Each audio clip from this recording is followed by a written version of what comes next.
Hello. This video will help you optimize the performance of IntelliSEM by allowing the images and attachments to be stored outside of the database.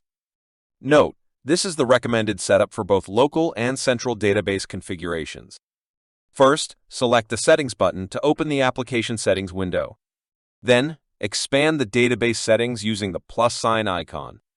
Next, expand the desired database. You will then be asked for the database administrator password. Type IntelliSEM in all lowercase and click Continue. Now, select Storage Settings. Click on the drop-down menu for Image Storage Method and select CIFS. Now, we will create a new folder on the hard drive for the images and attachments.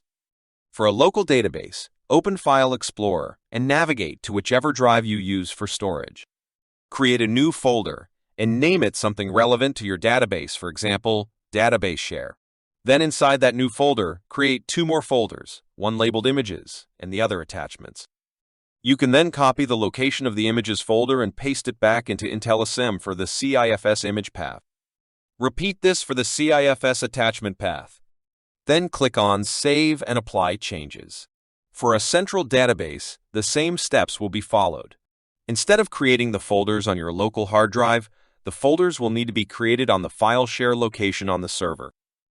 Note, this may require admin privileges to make changes on a central server depending on your company's security protocols.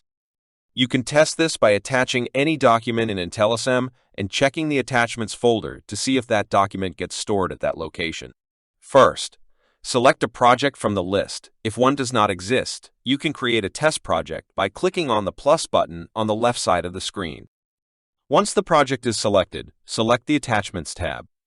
Then, select Attach. Choose any document or file you have handy and click Open. Now, navigate to the storage location that was set up for attachments and see if the file appears there. Note, the file may have a different name than what it was originally labeled. After confirming, you can delete the attachment by selecting the attachment and clicking the Delete Selected button. This will help to improve and maintain the performance of your database as it grows. Thank you.